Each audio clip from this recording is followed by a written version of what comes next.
Christmas in Camelot. Chapter 15, Christmas Magic. Jack and Annie watched in horror as the water from the cup splashed over the stone floor. It trickled into the cracks between the stones and disappeared. Jack scrambled to the cup. He picked it up. It was completely empty. Oh no, Jack moaned. He sat back and put his head in his hands. Camelot will never wake up now, he thought. The legend will end forever. Jack, said Annie, look. Jack raised his head. He pushed his glasses into place. A golden cloud was rising from the cracks between the stones on the floor. The cloud spread quickly throughout the great hall, filling the room with wonderful smells. The scent of cedar smoke and every evergreen of roses and almonds. The cloud rose up and up, then wafted over through the upper windows of the hall. Suddenly, a white dove flew through one of the windows. It soared across the dark room like a bright light, then swooped back out into the night. Soft, gentle laughter came from the end of the hall. The laughter grew louder. Jack saw King Arthur and Queen Genevieve looking at one another. They were laughing. The knights of the Round Table were laughing too. Best of all, Jack saw Morgan Le Fay smiling at him and Annie. Jack, Annie, come here, she called. She held out her arms. Morgan, cried Annie. She ran to Morgan and threw her arms around the enchantress. Jack stood up, still holding the empty cup. He ran to Morgan and hugged her too. We did what the Christmas night told us to do, said Annie. We brought back the water of memory and imagination. But I dropped the cup, said Jack, and spilled all the water. But the water made a gold cloud, said Annie, and everyone came back to life. Morgan laughed with amazement. You have just returned from the other world, she asked. Yes, said Annie. A white stag brought us back, said Jack. He turned to King Arthur. Your Majesty, he said, we have good news. Your knights are safe. Sir Lancelot said to tell you they'll be home before the first night of the new year. The king looked bewildered. You found them? Yes, they're all fine, said Annie. Here, said Jack. He handed the silver cup to the king. Please give this back to Sir Galahad.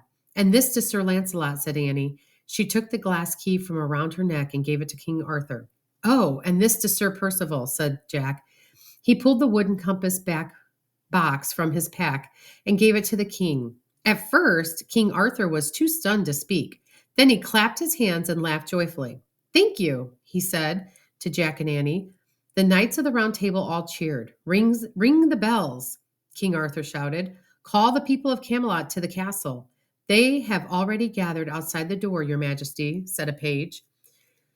Bring them in, said King Arthur. We must rejoice together. Queen Genevieve smiled at King Jack and Annie. Her eyes sparkled now. Once again, you have helped save Camelot, she said. Thank you very much. You're welcome, said Jack and Annie together. Then Jack heard the sounds of children talking and laughing. He turned to see a crowd of people streaming through the arched doorway at the great hall. They carried candles, a giant fir tree, and boughs of holly and pine. Musicians followed them with stringed instruments. As everyone started to decorate the tree, the musicians began playing and singing a beautiful Christmas carol. Jack, said Annie, look. The white stag was standing in the arched doorway. Jack turned excitedly to Morgan. See that white stag, he said. He took us to the other world. See him? Morgan smiled. Yes, I do see him, she said. And now I see everything. Jack looked back at the doorway. The stag was gone. In his place stood an old man with a long white beard. He held a staff and wore a flowing red cloak, the same cloak Jack and Annie had worn on their quest. Who's that? Jack asked. That is Merlin the magician, said Morgan. It was Merlin who invited you here. I see that now. Merlin, said Jack. He sent us the royal invitation. Yes, said Morgan. Then he put the rest of us under a spell, and he carried you to the other world. No, said Annie. The Christmas night put you under a spell, and the white stag carried us to the other world, said Jack. Morgan smiled.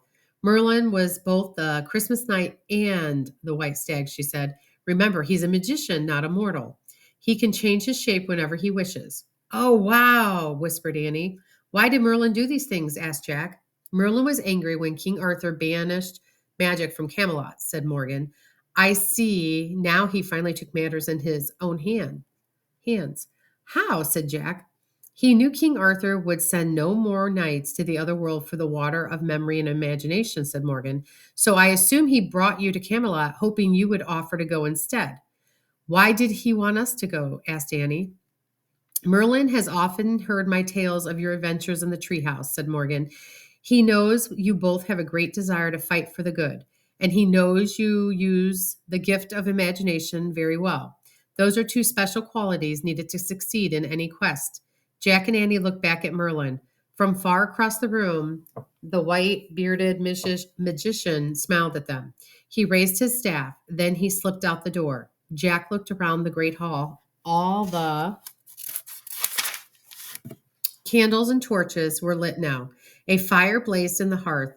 The musicians were playing. Everyone was singing.